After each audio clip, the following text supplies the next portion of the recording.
Thank you, members of Synod. Would you give your attention to the moderator, please, who is acting.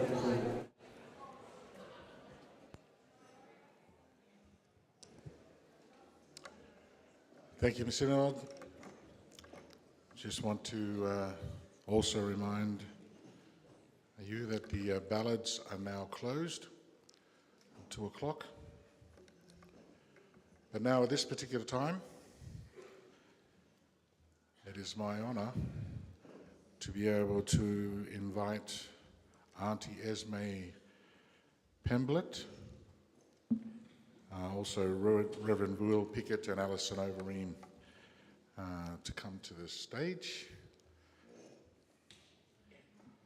In this historic time in Victoria and in the Synod's commitment to walking together as First and Second Peoples, we are honoured to have Auntie Esme Pemblett speaking to us today.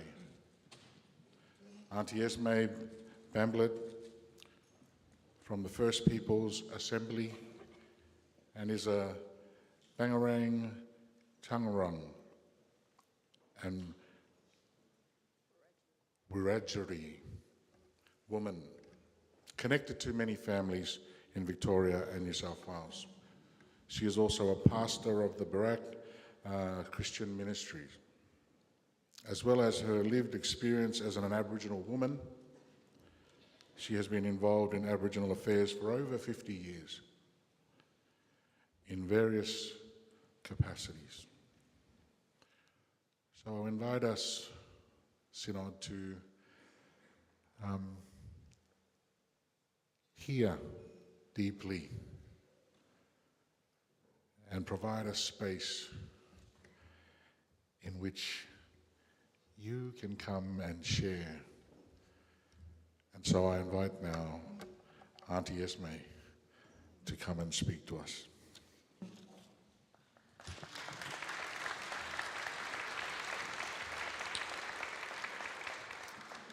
First of all, I'd like to acknowledge country. We are on the land of the Kulin Nations. I'm not sure whether it's Wurundjeri or Bunurong here, but I want to acknowledge the country and I want to acknowledge their elders, and I want to thank them for allowing us all to be on country as well. They're very generous, the mob down here, to even allow us to be here. And I've been here this time for 25 years, but a few times I've been here in my life, so just want to thank them. I want to thank you for asking me to speak today and giving us the opportunity to talk about treaty, because it's really, really important. It's something we've looked forward to for a long time. And people might think we've been doing this for 10 years now. We were given the opportunity to look at having a treaty in Victoria 10 years ago. And we said, yes, we'd love that opportunity. So we've been looking at how we could have a treaty and what we could negotiate with the state government to give us in treaty. And we're finally at the place where we're going to have a treaty bill that will go to Parliament. But what is treaty about? I just wanted to remind us of a couple of verses in the scripture, because we're all Christians, or most of us are Christians here. And Micah 6:8 says, "He has told you, O man, what is good, and what does the Lord require of you, but to do justice and to love kindness and to walk humbly with your God." That's the first one. And the other one is Amos 5:24. "But let justice roll on like a river, righteousness like a never-failing stream." See, that's what God says. That's not what I say, and that's not what the government says. That is what God says. And one of the things as people belonging to him is we should be looking for justice. And treaty is about justice. Treaty is about giving our people, the Aboriginal people, justice, which has never been given in this country. We did try to get it with the no referendum. Excuse me, we tried to get it then, we didn't get it. I'm not sure why that didn't happen, because the referendum wasn't about anyone losing anything. It was about us gaining an opportunity to have a say over what our mobs could and couldn't do. Now, treaty is about that same thing, but it's not a voice to Parliament, like people are going to say. You're going to hear, thank you, babe, in the next couple of weeks, once that treaty bill goes to Parliament, you're going to hear all the lies under the sun. Treaty is not about having a voice. It is a voice, but it's not having that. Treaty is about justice. Treaty is about generations of legacy. It's not about us today. It's not about me and what I can and can't do. It's about Uncle William Cooper. Uncle William Cooper asked the government for this in 1938. And Uncle William Cooper was a Christian man from up at Cumragunja. He had a group of people who wanted justice back then, and he asked for it. It's about people like Sir Pastor Doug Nicholls. Sir Pastor Doug Nicholls was a preacher, was a pastor, and he wanted the same thing. Treaty is not new. Treaty has been around for us for a long time. Treaty should have happened 235 years ago. When non-Aboriginal people came here, there should have been a treaty with the Aboriginal people. Why? Because this country was our country. Sovereignty has never been ceded. But treaty is about giving back to us what should have happened a long time ago. So it's about having justice. It's about God's type of justice. It's about where people are treated justly. Now, Yurruk Truth and Justice Commission was set up by the Treaty Assembly to find out the truth, because very few people know the truth. Very few people know what happened in this country, what happened to my people. Very few people know about the massacres, the stolen children, all the terrible taking people off country, putting them on another country altogether, stopping them from speaking language, stopping them from doing culture. That's what happened with our mobs. Now we want to say it's time to turn that around. We want to be one Australia. The reason we fight hard against Australia Day celebrations, not because we don't want to celebrate Australia Day, but because this is on the day that people came here and stole country and started everything off. All the history, all the bad stuff started on that day. And I always use this analogy. If you came to my house and you knocked on the door and you said, I'm taking over the house, and you said to me, well, you can go and live in the shed, and put me out in the shed, and I got fed every so often, not all the time. Then one day you said to me, we're going to have a celebration every year on the day we took over your house, and you're going to celebrate with me. Would you do it? I don't think so. That's exactly why we don't want to celebrate Australia Day. That's exactly why we want a treaty. We want recognition for who we are.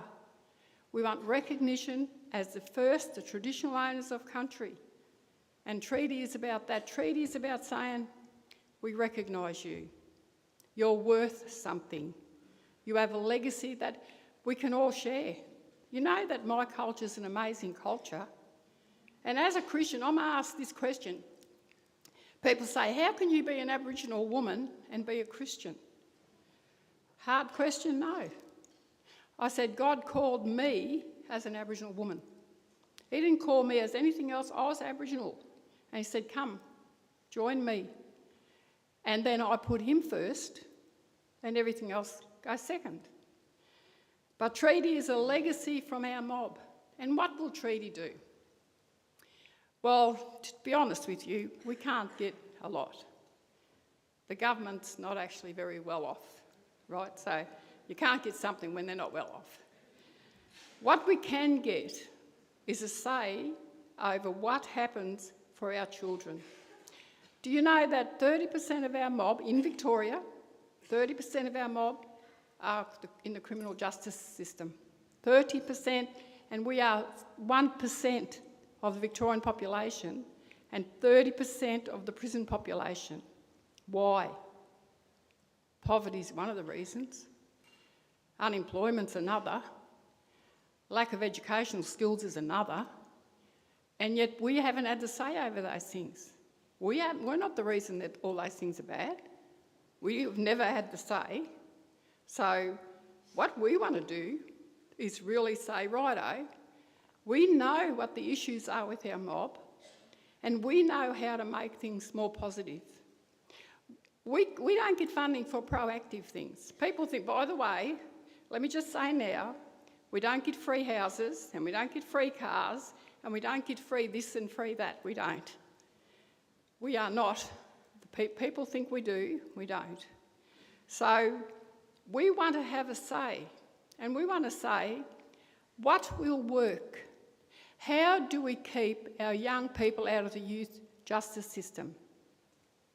Well, one way is starting from the bottom, starting from when they're young, making sure they have access to education, making sure that education suits them, because sometimes education just doesn't suit everybody. Making sure they have the right education, making sure that when they go to school they feel culturally safe. You know, there's so much racism out there. It's unbelievable, and you wouldn't even know it. If you don't live in our community, if you don't live in my atmosphere, you don't see it. But I see it every single day. And Treaty's going to say, enough of that. We're not going to have it. You know what I want for Treaty? In 7 generations' time, I want my children to be proud of being Aboriginal still, to know who they are, to be strong in their identity, and I want them to have generational wealth. We don't have generational wealth. We have no access to generational wealth unless, like, yeah, I'm doing pretty good, well educated, got a good job, and can give some stuff to my family, but not a lot of our mob are like that. A lot of our families live hand to mouth. So 7 generations, proud of identity.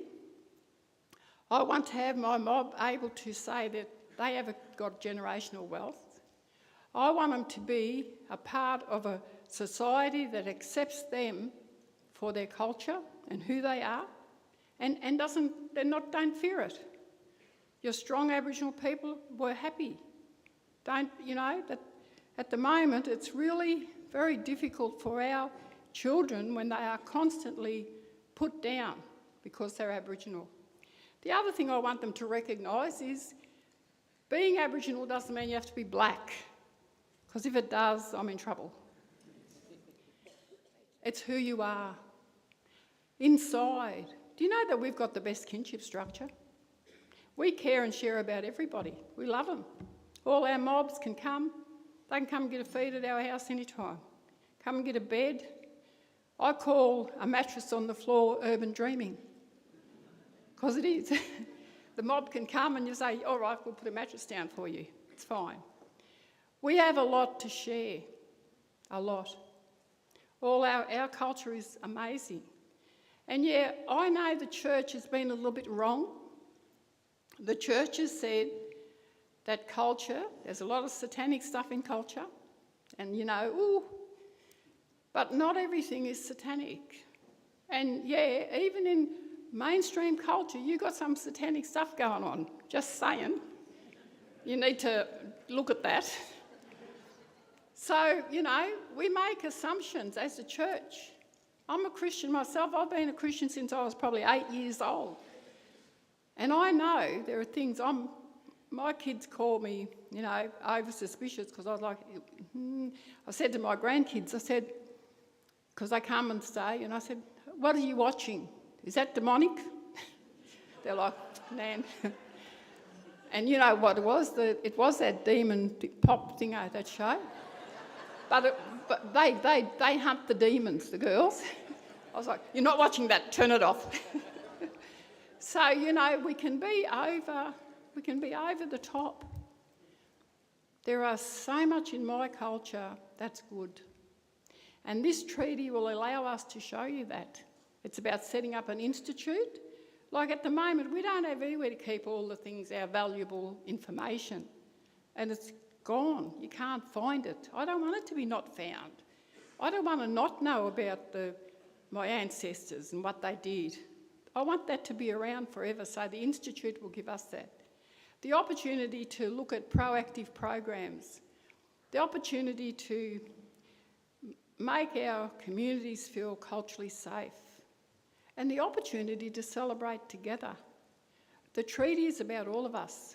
All of us, when it gets passed, I want you all to celebrate. Have not a drink, cup of tea, or a hot chocolate, no. You need to celebrate. This is monumental for this country. The first treaty of its kind, and guess what? In Victoria. We are 3.8% of the total population, 1% of the Victorian population, and we are getting a treaty. And you know why? Because we have allies. We have strong allies, and we have had them for a long, long time. Without allies, we wouldn't be where we are, and we need you guys. We need allies.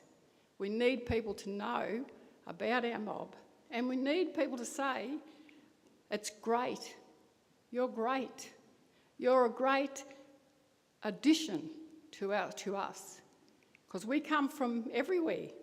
We come from all over the place. And you know, personally, I think there are things that we get from every single culture that's important. You know, we're not just one culture that stays one culture, unless we're sort of narrow-minded, just saying. We are people who get a bit of this and a bit of that and a bit of this. More than the food, the people. So, treaty is about that. Treaty is about decisions made by us, for us, that's going to benefit us. But by benefiting us, it benefits everyone.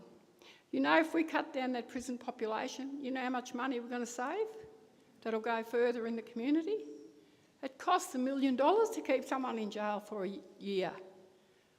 That $1 million could be spent better than that. So you're spending 30%, $30 million, more than that, because that's 30% of the population. So I just want to say, I want to remind us as Christians, we serve a just God. He's just, and he's all for justice. And he reminds me, if I'm unjust, he soon reminds me of that. He wants us to deal fairly with people, and this is fair. This is the fairest thing that has happened in 235 years. It's happening in Victoria, not the rest of Australia at the moment, in Victoria, and you're going to see what amazing things it does for our community. And because it does amazing things for our community, it'll be amazing for all of us, and that's what we all want. So I think I've got time for questions now, if you'd like to ask me any questions. Oh, and any questions, okay?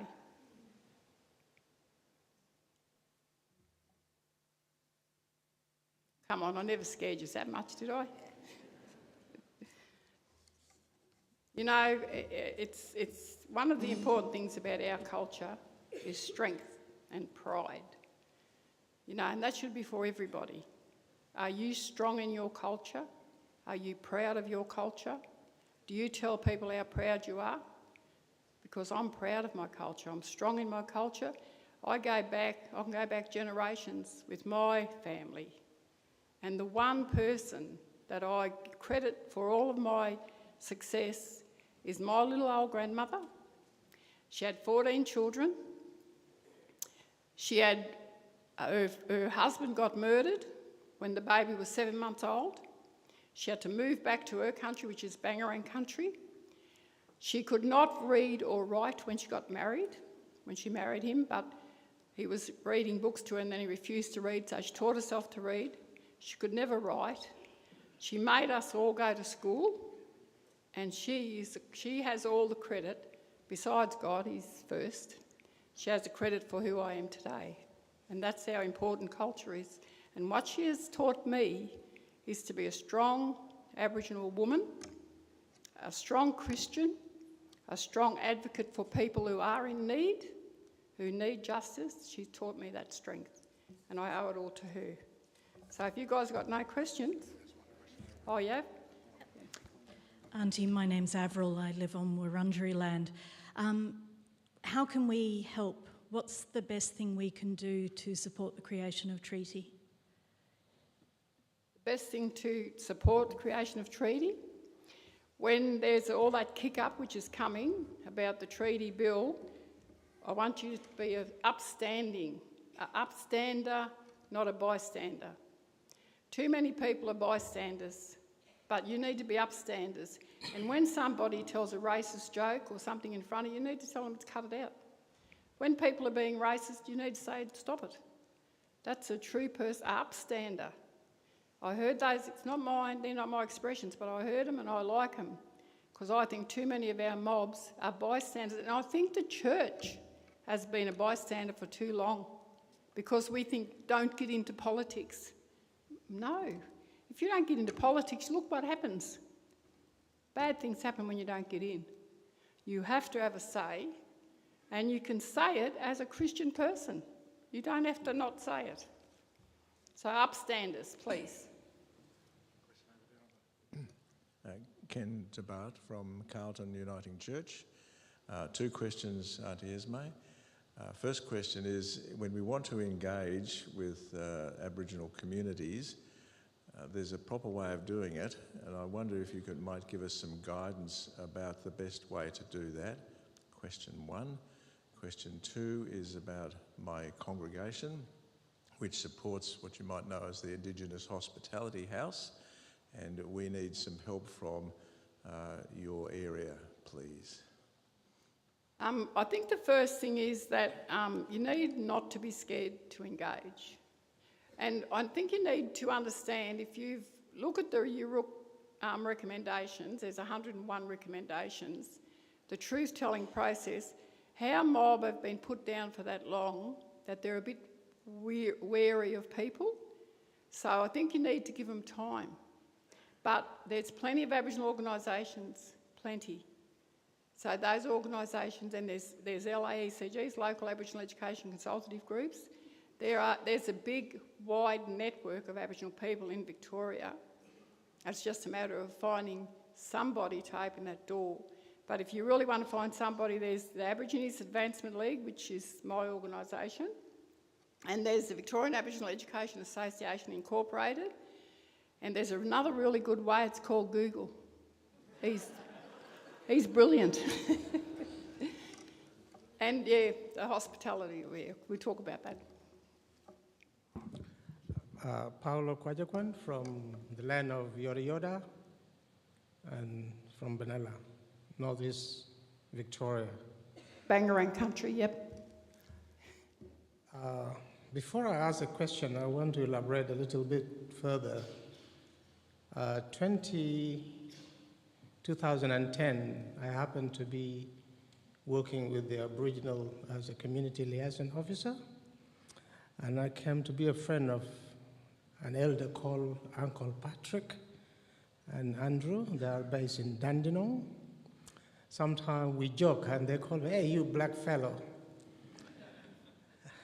But I didn't take it personally because it's a part of joking and understanding each other. Now, it is very complicated because being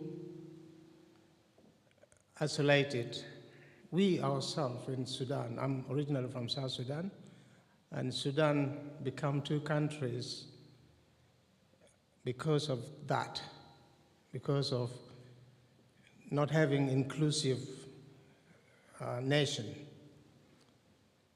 And I believe Christianity does not separate us much, but regardless of the history,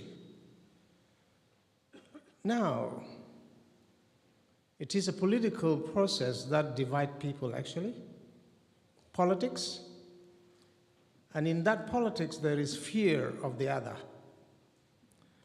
And also power instinct is embedded in that, because the other is fearing, if I give you the power I have, you will be like me, and I will lose my domination over you or control.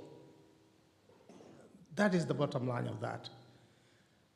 And my question comes to this point. 2007, Prime Minister Kevin Rudd did an apology. How far did that apology got accepted in the wider Indigenous people. Thank you. That was one of the best events that had happened in this country. I think that it was an amazing feat for Kevin to do that, and our mobs were so pleased.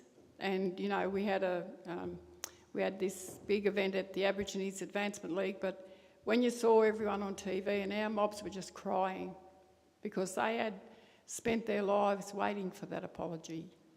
And that apology was magnificent. And it was really something that was well accepted by our community. And I think it was widely accepted. It did lead to Sorry Day. So every year there's a Sorry Day acknowledgement, which is good, because it's something that we shouldn't forget. When the children are stolen, it impacts on generations. We know now children that have been stolen, their children and their children's children have transgenerational trauma. And someone who is stolen when they're 18 months old and never see the family again, they never get over the trauma. So for that apology, it was fantastic. And I think that was one of the greatest things that Kevin Rudd did on behalf of the Australian Parliament, was to say sorry. Is that it? Thank you guys for listening to me.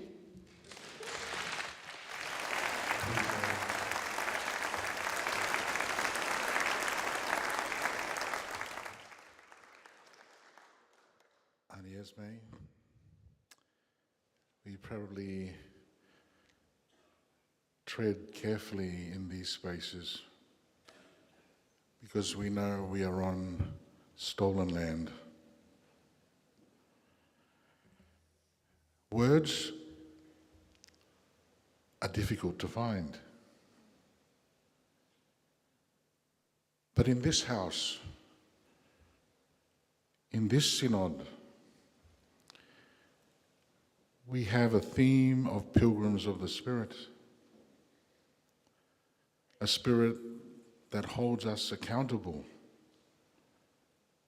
and charges us to listen deeply, to seek justice and face reconciliation. We are deeply grateful that you share your time with us today. And so we are careful not to sound like we are tokenistic, but there is a longing to share in the struggle because the Spirit holds us accountable. We also acknowledge at this time that there has been an escalation in some of the things that happened with the protests yesterday. And some took it upon themselves to go to Camp Sovereignty.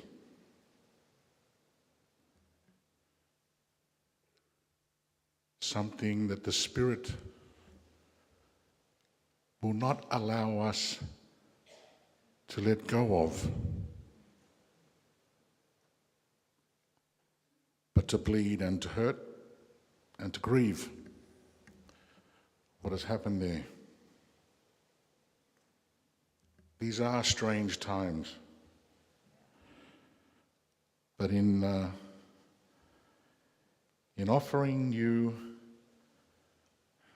our covenant, which we are charged by the Spirit, we hope that you feel affirmed in this space and that we want to stand alongside and offer our shoulders. We will lack the words, but the Spirit will give us them. And so I'm going to, in just a small token of appreciation, ask Alison and Will to offer you a gift for your time here.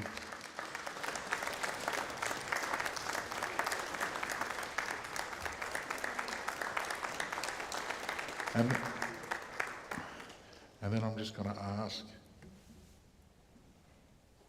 if you would stand there in the middle there so you can feel the warmth of this room. And I'm going to invite us all to stand.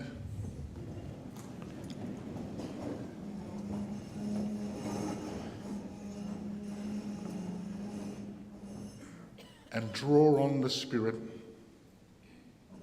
that holds us accountable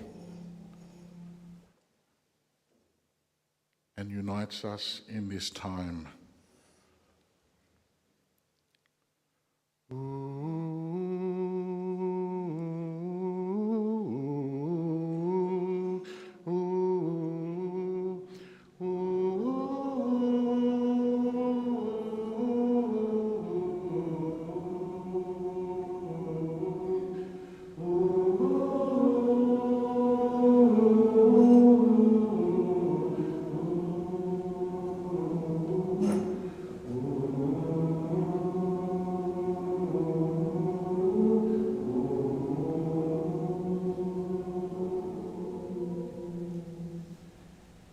Gracious and loving God,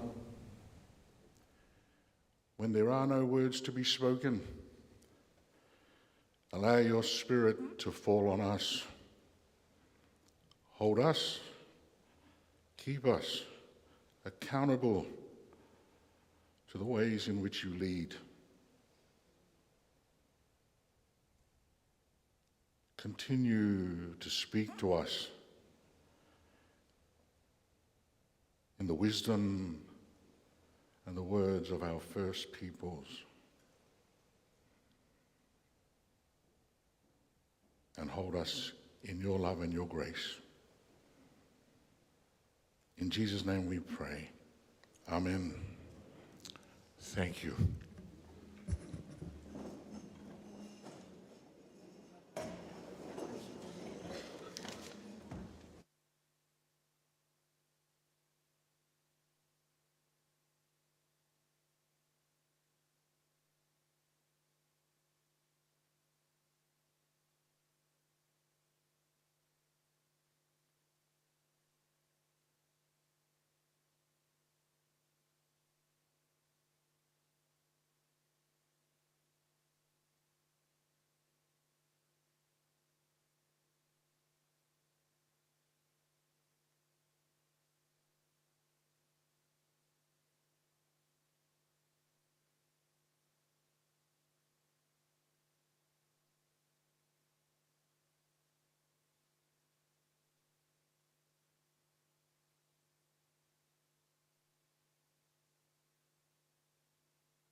Thank you, Synod. I'm going to hand it over to Sue as she will give us an idea of what we're doing next. Thank you, Moderator. We'll return to the work of the M&M proposals, so if those presenting could come down. We have on-screen amendments for Proposal 10 that the small group facilitated group are going to offer, so I think Mark will speak to those and that might help us through.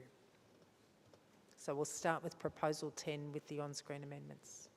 Thanks, Moderator.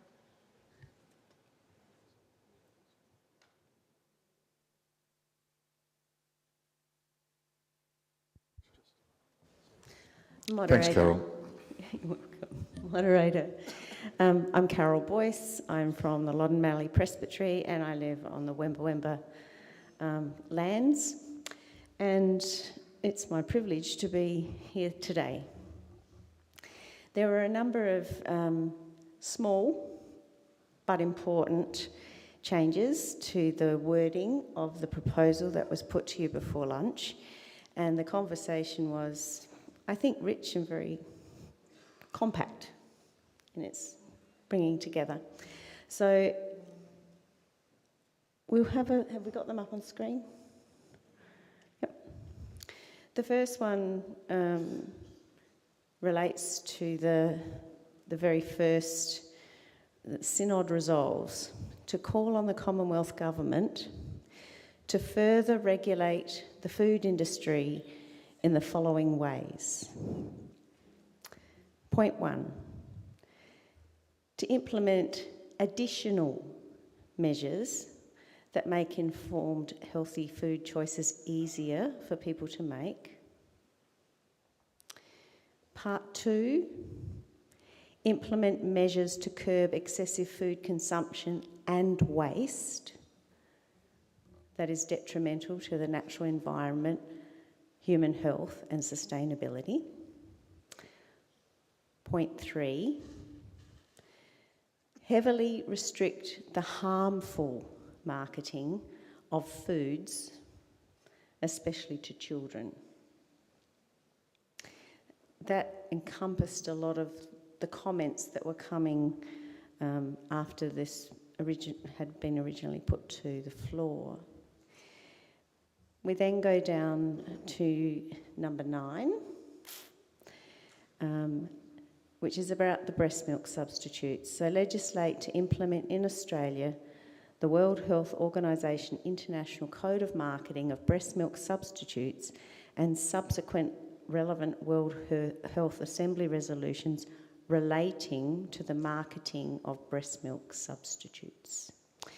There's a reminder that this is going to our government and for them to take these issues to these spaces. This is not about how we are directing our families, our children, or even one another about our food choices. This is about a level beyond, well beyond that. Thank you. Questions or comments? We'll welcome that now. And we'll be in deliberation shortly, but questions or comments? Okay, that looks like we can move to deliberation. So for decision, the proposal, could you please indicate? Thank you, Synod. That is, we have consensus. Thank you. Thank you. Thank you to the facilitation team as well. Back to Sue. Thank you, Moderator. We'll move to Proposal 12, Synod Emission Reduction Fund.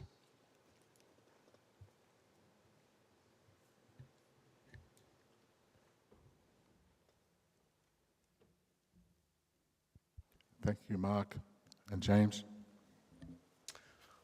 Moderator, members of Synod, the proposal that you have before you relates to an extension of the existing Synod Emission Reduction Fund, which Jamie will outline what happened in the first round.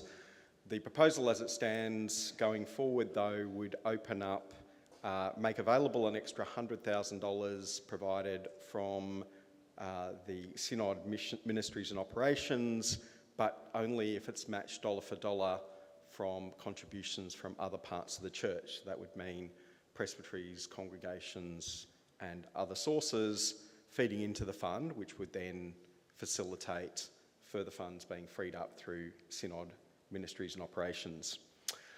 The group who administered the previous Synod Emission Reduction Fund decided that they would like to see a limit of $10,000 being provided to any one application for emission reductions, and further to place a cap on the emission reduction. So if a proposal suggests that the amount to reduce 1 tonne of carbon dioxide emissions would be more than $500 across the life of that grant, that would be too high.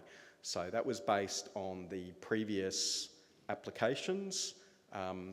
The previous applications, from memory, the lowest was $66, I think, per tonne, but we did have applications that were sort of suggesting, people had put in applications suggesting up to, I think, about $1,600 per tonne, which would have been a very expensive way to reduce emissions from the Synod's point of view. And finally, at the moment, the administration, the way the Synod Emission Reduction Fund was set up was to go through the Synod Climate Action Task Force. As there is some uncertainty about how that might continue to operate or exist, it was decided in this proposal to move that administration of the Synod Emission Reduction Fund under the Ministry and Mission Committee. Moderator, my name is James Tom. I first want to say a little bit about the first round of grants that were offered by the Synod last year. I was a member of the Synod Emissions Reduction Fund Administration Group that assessed the applications. It was a popular scheme with over 30 applications with a total request of nearly $290,000. But as there was only $100,000 available, only 15 applications were funded, which included requests for solar panels, replacing gas appliances with electric, and insulation. The applications were varied and the emissions saved were measured in different units, often with many details missing or hard to find, which led to challenges to comparing the different applications. Nevertheless, applications were ranked on dollars per tonne, which Mark's already mentioned, of emissions avoided, which was in line with prioritising applications that will have the most significant contribution to reducing emissions within the bounds of the Synod to reach as close to zero emissions by 2040 as possible. It was pleasing to see the oversubscription to these grants, as it was an indication of the appetite among congregations to act on reducing their carbon emissions now. This proposal was developed by the Justice and International Mission Unit in conjunction with the Climate Action Group of the Presbytery of Port Phillip West, and this proposal is co-sponsored by that presbytery. It was the intention of the resolution at the last Synod that others would contribute to the fund. But as noted in the rationale for the proposal, that did not eventuate. This proposal requires matching funds, as Mark has described. So as part of co-sponsoring this proposal, I'm pleased to be able to announce that the Presbytery of Port Phillip West has committed $30,000 in matching funding should this proposal be approved by this Synod. If this proposal is passed, I call on other presbyteries, congregations, faith communities and individuals that have the means to do so to also make contributions to the fund, so that with the matching funds, $200,000 will be available to reduce carbon emissions in the Uniting Church in Victoria and Tasmania between now and the next ordinary meeting of Synod. Thank you. Questions for clarification on the proposal?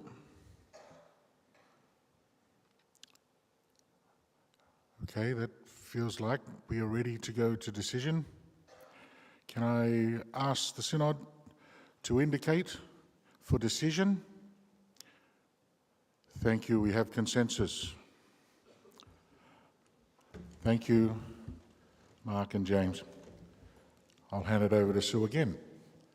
We now move to the proposal 9, democratic reform.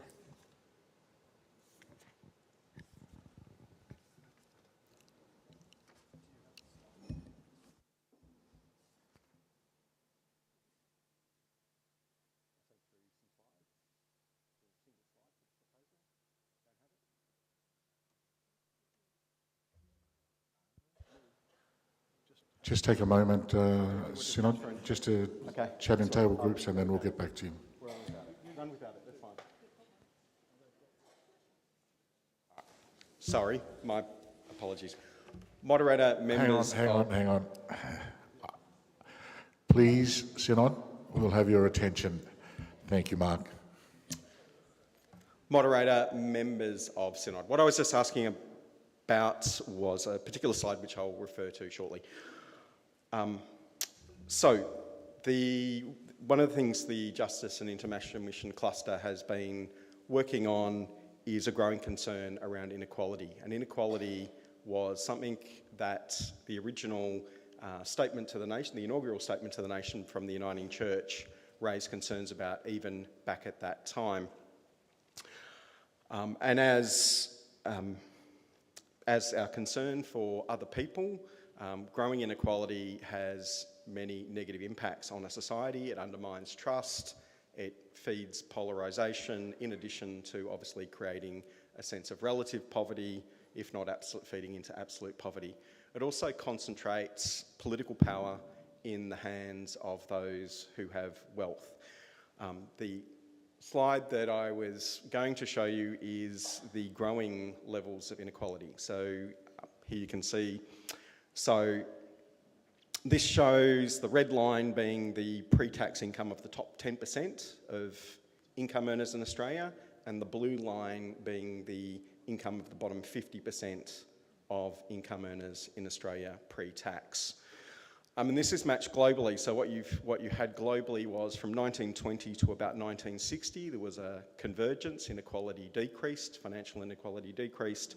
But since the 1980s, with the takeoff of neoliberal economic policies, we are seeing growing inequality. This is raising concerns from numerous bodies, including the OECD, indicating that they're concerned about wealthy people being able to dominate public policy making to look after their interests. Now, not all wealthy people have the same interests, and not all wealthy people act selfishly.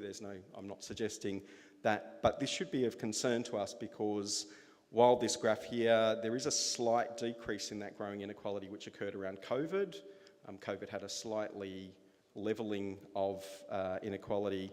Post-COVID, the inequality growth is occurring. So the proposal you have before you is to try and to address that financial inequality. We need to also address political inequality. Wealth gives people the ability to influence the system, particularly in our system, whereas at the ballot box, one person, one vote, but then there are numerous ways an individual can use wealth to influence the political system. They can hire lobbyists, they can make political donations. If you're wealthy enough, you can even own your own media outlet, which gives you a giant-sized voice in the direction in which we head. So the proposal you have before you looks at some measures to try and reduce that ability of wealthy people to influence the system. That includes restrictions on the amounts that wealthy people can make to political parties, but also it suggests here something that is recommended by other people concerned about democracy and has been implemented in the city of Seattle. So in the city of Seattle, when it comes to local government elections, individuals are given 4 $25 vouchers, which they can give to any candidate to then fund the election, and the ability to put private money into the system is highly restricted. We have spoken to candidates, to church ministers, to the body that administers this system, to trade unions, to the equivalent of the Big Issue in Seattle, to find out how does this system work and what's the impact, because we weren't sure what would be the impact. And what they indicated to us was by having this system, one of the fundraisers, for example, said, well, in the rest of Washington State, when I help a candidate, I go to a few wealthy individuals and I get a large sum of donations, and there's my campaign fundraising done. But in Seattle, we have to do friend raising. So we have to go and door knock, and we have to speak to communities we would have never otherwise spoken to, and it's led to Seattle having this vast array of candidates, from young African-American anti-poverty activists, refugees, being able to run in elections and actually being able to raise money by having conversations in the community and actually stand for election. And that's helped level the playing field. Seattle now has the most diverse and numerous set of donors in the whole of the US. And this system has been running since 2017. And in fact, candidates now, while there are mechanisms to introduce private money, in the last few elections, no one has accessed them. So largely they all run on this voucher system. So this is a way of reducing the ability of the wealthy to disproportionately skew the system and to give an equal voice to people within the democratic system. Finally, there is a clause there to address lobbying and to also create more transparency around lobbying activities by requiring ministers to publish their diaries showing official activity, and also addressing the revolving door where you can have politicians or public servants move from a role of regulation into then potentially an industry or lobby group where they're misusing perhaps that past experience to disproportionately influence the system in the interests of their clients. I will commend this proposal to you for your consideration. Thank you. Questions for clarification of the proposal?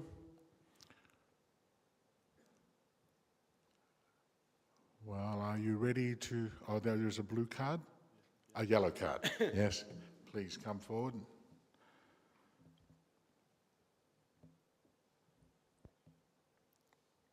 The black microphone.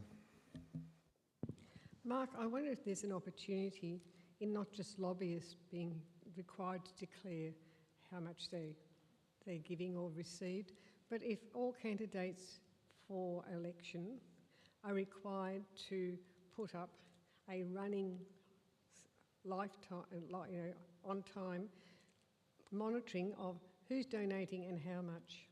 It has been done in the last federal election by at least one candidate. It can be done. Now you wait months and months and months for that information to come up. And I think it'd be appropriate. I wonder if it's appropriate to include that in that. Yes, it would be, except just prior to the last election, there was an electoral reform bill that was actually passed by the Parliament, and that actually does include what they're terming real-time donation disclosure. So it is a measure that has already been adopted.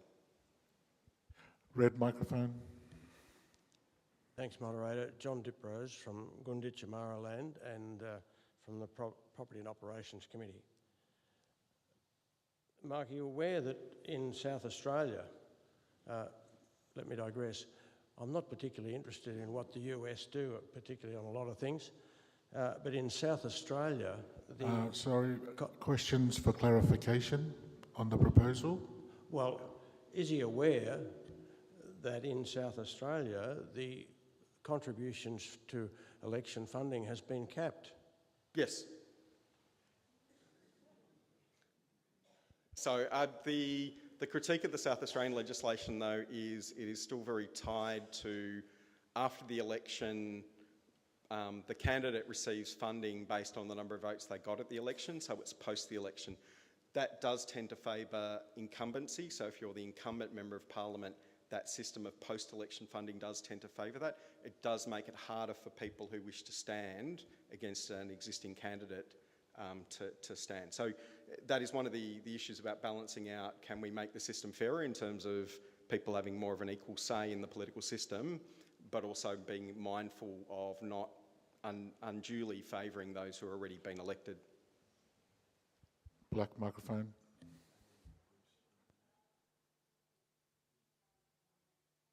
Black microphone. Black. Am I black? Yes. Innes McLeod. I'm just wondering if you could explain D a bit more.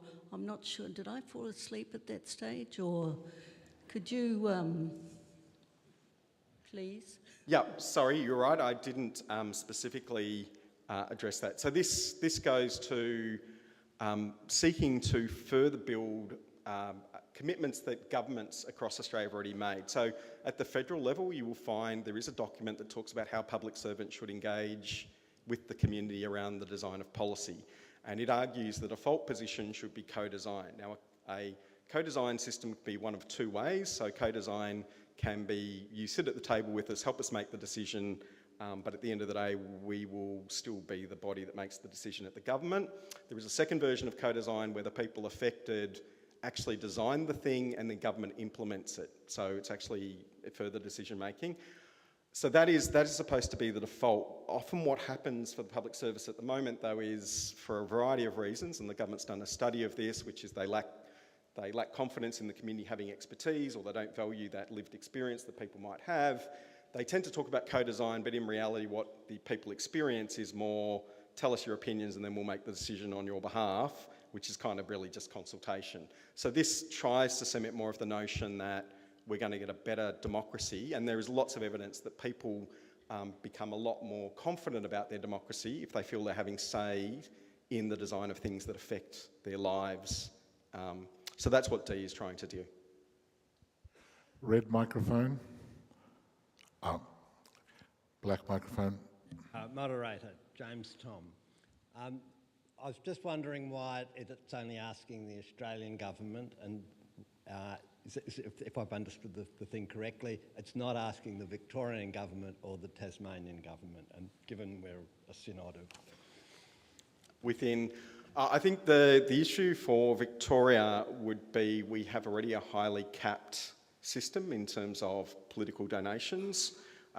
So we have been focusing more on the federal level, where we think the concern about confidence in democracy and erosion of lack of trust in the democratic system, we think that is best addressed at the federal system. Also, that issue I talked, the primary driver being financial inequality. When we have tried to do tax campaigning to address some of the gross inequalities in our tax system, there's a real barrier at the federal level, and part of that simply comes down to the wealthy people who benefit from current inequalities within our tax system are able to fight at the federal level.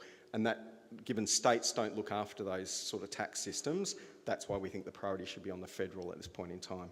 But measures could apply to the state. It's just a matter of what we think will have the greatest benefit for us. Red microphone. Tom Sperling from the Presbytery of Port Phillip East. I live and work on Wurundjeri land. Mark, in C3 you asked for ministers to publish their diaries. Was any consideration given to asking to having the diaries of senior ministerial staff publish their diaries? Because typically a lobbyist will avoid seeing the minister and go to the ministerial staff. Look, that is, you are correct on that. At this point, it was a pragmatic decision that if we can get ministers' diaries published first, that would be a starting point and a place to build from. Potentially, even with this, we have looked at other jurisdictions where ministers publishing diaries have been implemented. People can still get around it. So it's not a perfect measure. It helps move things though. But I'm aware there was an example in Scotland where they were required to disclose ministerial diary, and it was particularly alcohol reform campaigners, and they found that the relevant minister, I think it was the health minister, had met with the alcohol industry, many, many times, and the minister had only met with public health advocates a couple of times, so they were able to use that as leverage to actually get more access, and that actually did lead to some reform. So you can get some benefit, but it's not a really strong measure in itself. I'm not opposed if you wanted to put into this proposal, requiring ministers and senior public servants. The only thing is it probably will make it harder for us to get traction on it. We'll take these next two questions and then we'll test if we're ready to decide. Black microphone. Moderator Gareth Darlow from Wurundjeri land here as, for at least the next 5 minutes, Placements Chair. This addresses private donations by wealthy individuals. The big problem with money going into politics is is corporations and on the other side unions bolstering up to the two larger parties. Are you worried that we're leaving the door open for that to continue and for actually some of the funding of minor parties and independent candidates to suffer in a way that the larger two parties won't? Sorry, just as a point of clarification, B1, restricting private political donations, refers to all private donations, not just from individuals. Awesome. Thank you, Ged. And the final question, black microphone. Don Needham, Northwest Presbytery, and we live on the lands. The people there belonged to nations that spoke the Yorta Yorta language. What I'm wondering is, suppose people are naughty. You expect them to do the right thing. The legislation says this, but who gets penalised? The person pushing the money, the person taking the money, both sides? Just a question. In terms of on political donation restrictions? Yes. Yeah, so currently, I mean, there are political donations restrictions currently, and both the person giving and the person receiving can be subject to sanctions for breaches under our current legislation. And that would apply at state level as well. So there are states where certain classes of people, like property developers, can't make donations to state politicians, for example. Thank you. I'm going to test the room. Are we ready to make a decision? Okay, for decision.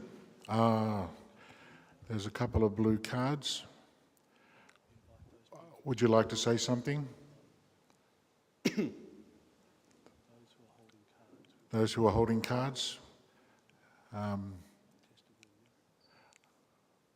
Red microphone. Sorry, I wasn't sure whether we were in questions for clarification or we were making a statement.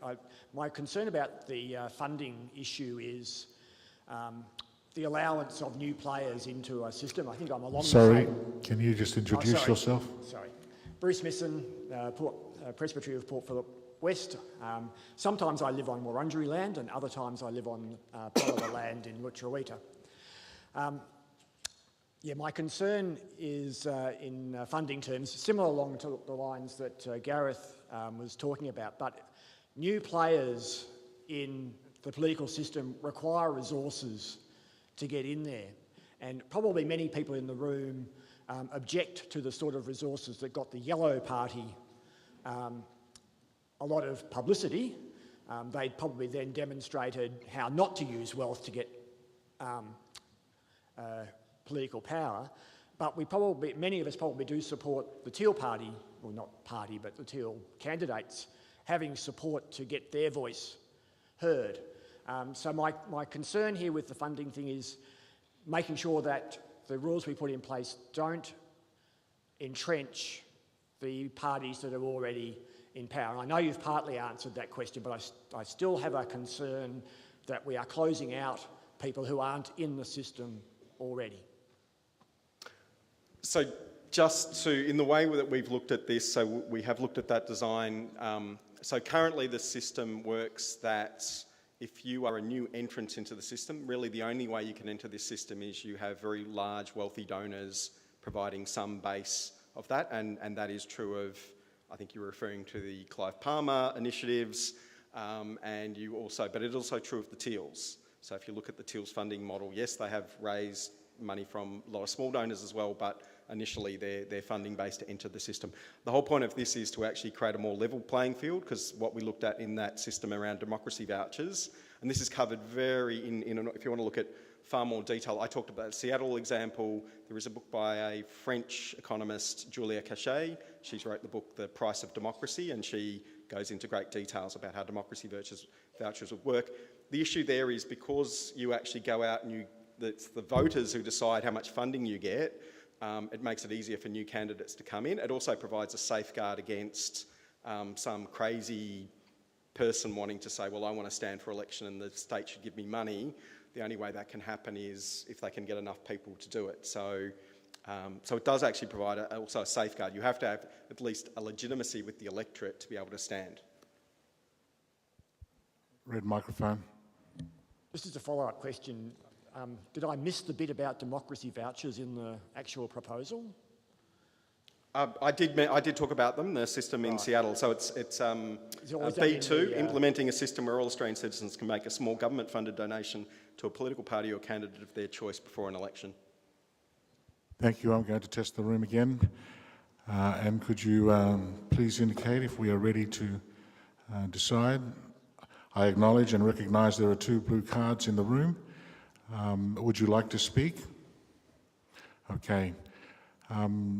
Would you be willing to accept this proposal, even though we acknowledge it may not necessarily be your first choice or that you are in support of it, but to stand aside to allow it to go through to seek a consensus? I still have a blue card. Would you be willing to come to say something? Well, then we will move to agreement. Thank you. For agreement, please indicate. For decision. Thank you. We have consensus. Agreement. We have agreement, sorry. Thank you. We have agreement. I'm listening.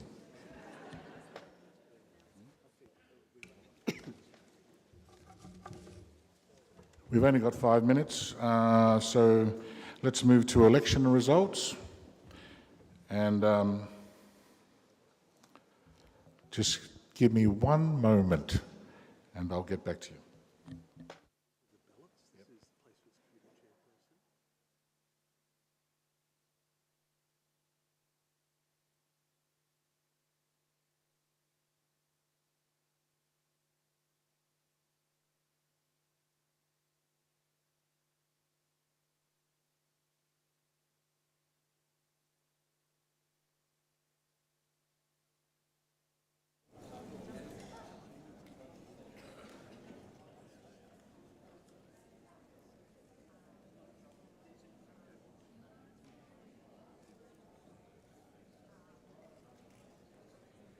Thank you, Synod.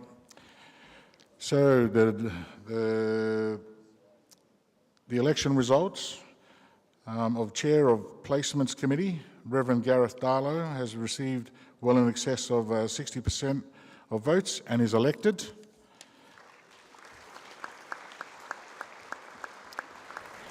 To the Standing Committee, the following nominees have been elected: Lisa Carey, Helen Gerd, Heather Hon, Fiona Morrison, Erika Shamkul, Damien Tan.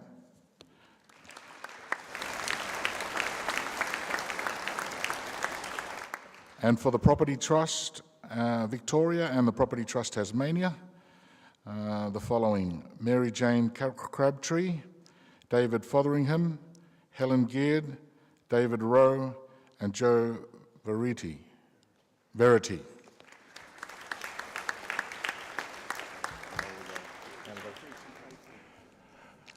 So let's just pause and pray, and I'll invite my chaplain to say a word of prayer.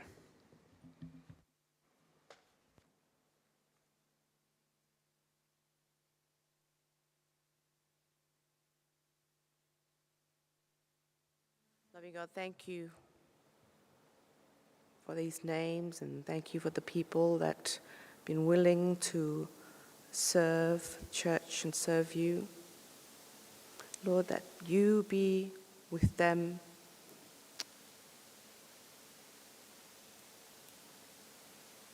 as they begin the work, your work in the church. In the name of Jesus Christ we pray. Amen. Amen. Over to Sue for announcements. Thank you, Moderator and members of Synod. After afternoon tea, we will go to deep dive reporting sessions. These sessions allow for more reporting bodies to report in person in creative and engaging ways, and for them to respond directly to questions. So members are asked to make the most of that session by engaging with the 2 reporting bodies that you indicated you were interested in as you delve further into their work. To find their rooms, check the map in your app or ask one of the staff volunteers scattered around the venue in the orange vests. You might also thank them for all that they are doing this week in getting us to the right places when you talk to them. After the deep dives, we'll break for dinner and we'll return to the main hall to commence at 7 p.m. The revised Faithful Futures proposal will be available on the app at dinner time, at the start of dinner, and we will come back to that business in the evening session, Moderator. Thank you, Synod, and enjoy afternoon tea and deep dives. Anything else? Thank you.